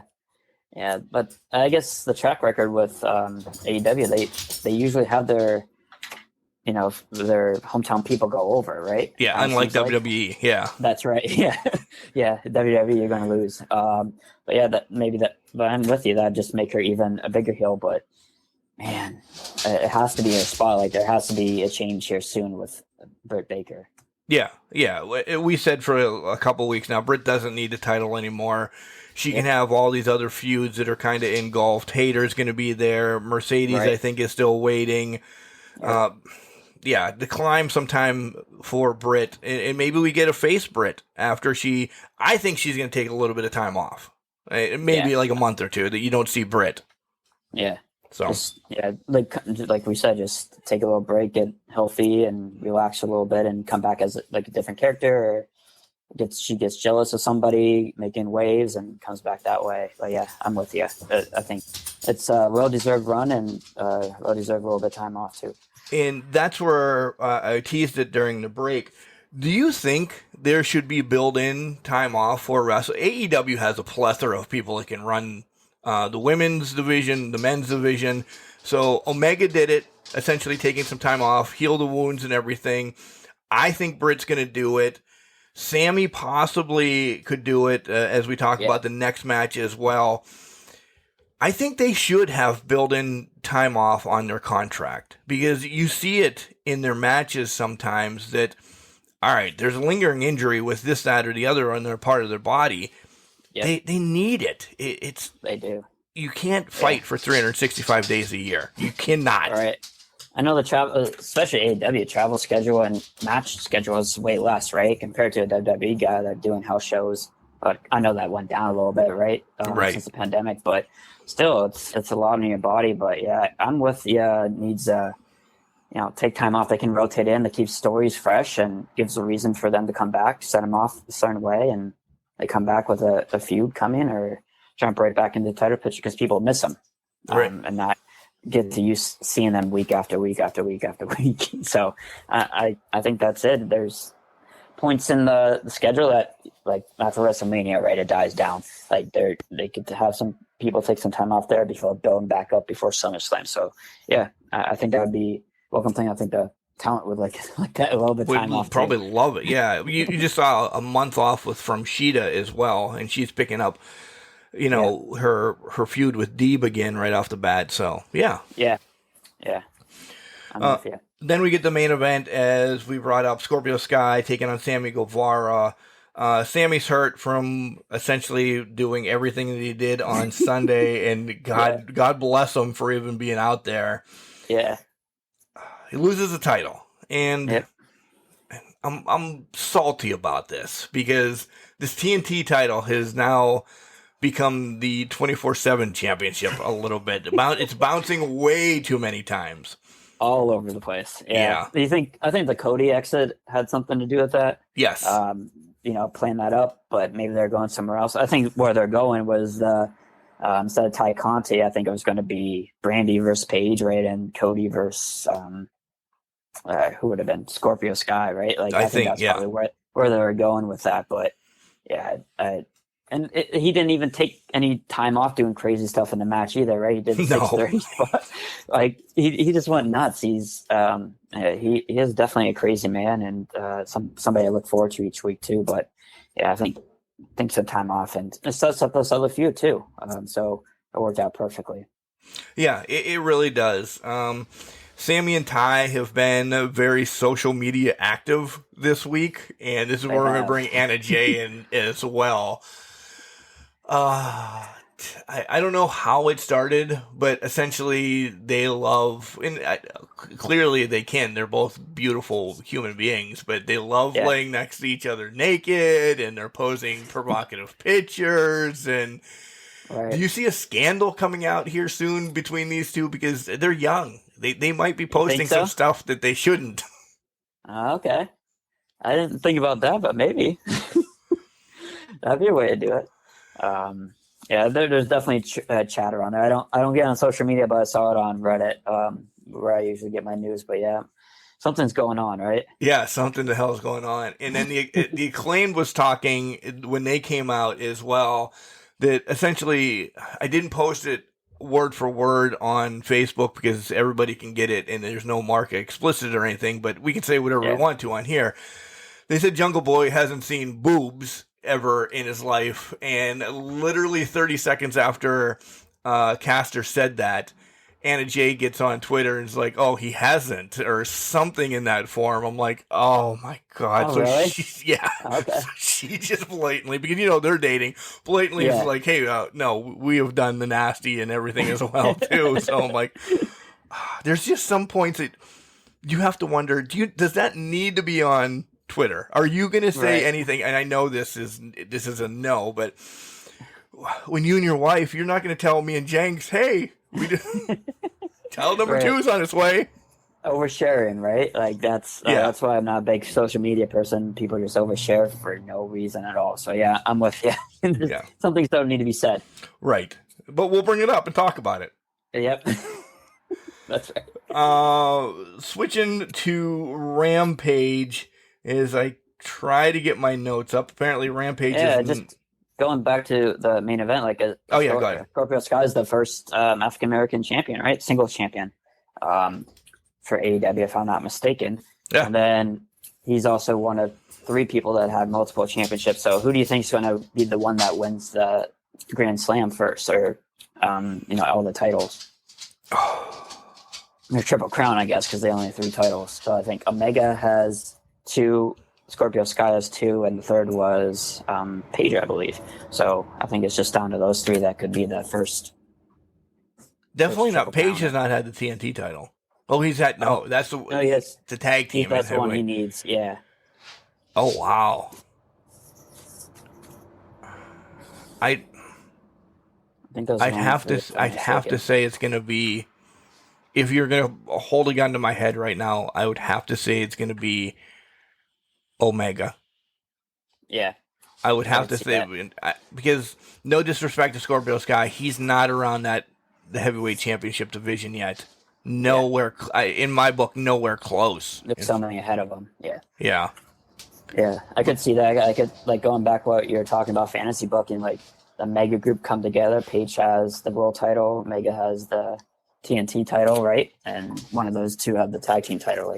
Could see it that way happening. But yeah, I thought it was pretty cool to tie that back all together and see who that first person's going to be. Yeah. Oh, good call. I didn't even think of that. Look at you bringing those Easter eggs to the show. Perfect. Rampage. We talked a little bit off air about Rampage. This was really a filler show for me. Nothing. We can skip and do whatever you want. What are your hot topics on Rampage? Let's put it that way that you want to talk about, because I got nothing.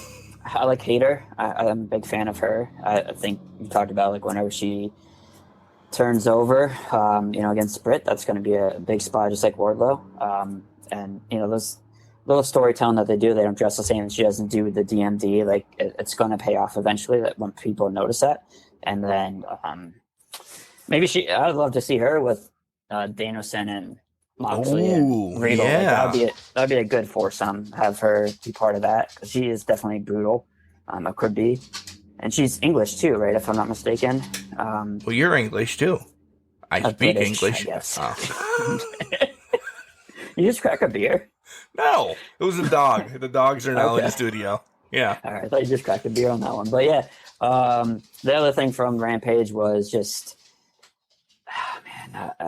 I really like Tony Nese. I think he's a good wrestler, but if you could just find out a gimmick, and I wasn't too impressed with Swerve too much. I think his finisher is a little wonky to roll into it like that. It has too much of a setup, but that's just me. I don't know about you. Yeah. To have Tony Nese and Swerve as your main event, I understand it's his first match in AEW or whatever. How about flip-flopping these? How about flip-flopping Tony Nese and Swerve with Darby and Quinn? Because then you at least have the story of what's going on to end the show. Right. Like the way the show ended with Swerve just smiling into the camera. Cool. Great. Yeah. Why do I come back to watch Rampage next week? To see Swerve? All right. And we forgot to mention, like, Hardy leaving the Hall of Fame or whatever the hell it's called. I'm out of the Hall of Fame. Well, yeah, he whatever didn't. It's called. They voted him out. Yeah, that's right. Yeah, and then Jeff Hardy coming down. That's the other takeaway too. Like, did you notice Hardy got his dance in? Jeff Hardy on his way down to the ring too. Yeah, to save his brother. Like, Jenks wanted to make sure I mentioned that, but yeah. And yeah, you could switch those two main events, and it would have been a little bit better of a show, right? At least for me. But I don't know. It was just it was there, like you said. There was not something to draw you into and have to watch type of thing. Yeah, that's it. Because Keith Lee against QT was an absolute horrible match. Absolutely horrible match. I didn't. Yeah. Whoa. But I did like Mercedes and Hayter. I did. Yeah, that was a good match. Kind of same styles going against each other. And then the only thing about the Keith Lee match was maybe set up Powerhouse Hobbs versus him eventually. I think that's a match I'd like to see at least once to keep that story going, and maybe chasing. Has to go through Powerhouse to get to Starks, maybe. Yeah. That could be a way around it, but yeah, maybe set it up that way. But not good. I don't know. I'm just it was just there, I guess, for me. But you're excited for this Wednesday, right? I am. Yeah, the cage match. Is that the only one that's been announced so far? There's been two. I could pull it up on the computer, but I have the computer and phone all locked up right now. So yeah, but I think there's been a couple for him. But yeah, like I said at the beginning, that's just I look forward to it every night and every Wednesday, I should say. And yeah, I think we're going to get some payoffs. So hopefully, the Thunder Rosa match on Wednesday. I think so too. I really do, and I think it's okay. It's okay. Maybe Sunday was the foreshadowing, because I picked Rosa to win, but I was still a little salty that I didn't want Britt to lose it. But now she's held it, and I think this is the right thing to do. But the downfall is, I know that wrestling is coming back to AEW is coming back to Pittsburgh. They are, and Britt's not going to have the title in Pittsburgh. Yeah, that's they'll still be behind her. It's Pittsburgh. Oh yeah, and like that podcast says too, the money's in the chase, right? Like it's going after that title again. That's where you build up and you get over and get to that moment. So yeah, maybe just redo it for her and go after it. But yeah, I'm with you. Are you going to go to that show in Pittsburgh, Peterson? No, it's on a Wednesday. No? Is it, you can't pull that yet. I mean, I could and call off, but we've officially booked our trip to go to Deep South Wrestling in Atlanta, Georgia in May. Nice. Yeah. So Vet Adams and my wife have become best friends. They're planning everything out that we're going to be doing, and we'll have a recap of that when we come back. That's awesome. Yeah. Yeah, love it. But yeah, I'm just, I'm all about AEW over the other one, but I know you're going to hit on that here soon. But yeah, I appreciate you letting me come on and share my views and not take up, 50 voicemails. At least I get to get on this time. There you go. Cody, I loved having you on.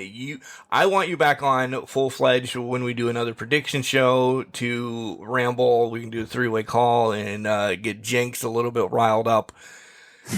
Again, guys. Yeah, he's probably on his honeymoon right now. So thank you. You knew where I was going. Yeah, so hopefully he's having a good time right now on his honeymoon, and he'll come back refreshed for your podcast next week. Yeah, you can send Michael Jenks, Mr. and Mrs. Michael Jenks at 123 Main Street, Parts Unknown, 15111. Yeah, that's where I'm going after this. That's why I was sticking on WWE. I need to go get him a wedding gift because they had just eloped on us. So I have to run up to the mall real quick. Dollar General. Have to go to Dollar right around the corner. All right, Cody. I've had a blast. Guys, coming up next in segment 3, I'm going to touch on some of the WWE things. Not a lot going on. And then we'll wrap this show up. Cody, thank you once again. Yes, thank you, and thank you, Can Crush Nation. It's Miss Reality, Maddie Ronkowski, and you are listening to the Can Crushers Wrestling Podcast. I mean, it's not as real as me, but you could listen to my episode. What great insight by Cody Hettrick as he comes on, talks a little AEW, gives a a thought about a fan that doesn't really watch WWE like Jenks and I do, at least quickly, or at least taking things in just all full-fledged into AEW. So, again, thanks, Cody. And if you can buy me a little something, I will send you a PayPal and just slide it in that box that you're going to send Jenks for his wedding gift. That would be great. It really would be. Guys, WWE news, we have to start, as we made reference to it on Friday night. Big E just taking a horrific belly-to-belly shot to the head and has to be stretchered out of SmackDown. Didn't know for the longest time what was going on, but then he breaks the news to us essentially on Twitter and all the social medias that he does have a broken neck, but it's not, I don't know if you can say a bad broken neck is a good broken neck, but no surgeries needed, and there's no displacement. It's just complete cracks and stuff. So he's going to be on the shelf for a while to heal up, and essentially it takes him out of WrestleMania.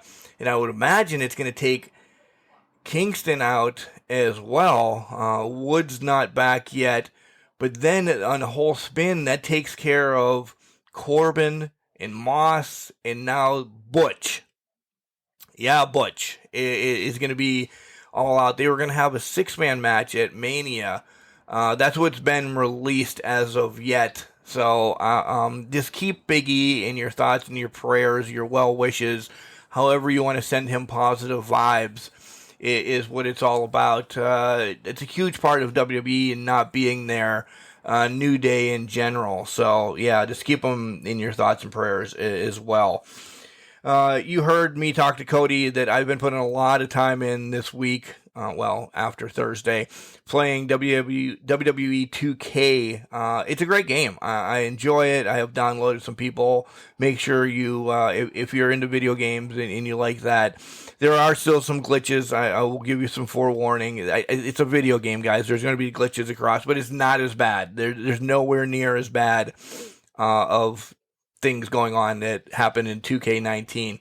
Again, we do have the Can Crusher Wrestling Federation getting started on YouTube. You can go watch the Men's Royal Rumble to see who wins that and how they're qualified for the Heavyweight Championship match. More to come on that. And then we also posted the women's as well. All computer generated, me in the background going nuts, just seeing who wins and marking out over a video game wrestling federation now, which is awesome. Notes that happened across WWE in general. We have new tag team champions on Raw. Again, RK Bro wins them back. Shocked about this because Jenks and I thought that we were going to get the RK Bro breakdown for WrestleMania. I know still weeks apart and they can build it up that it can happen.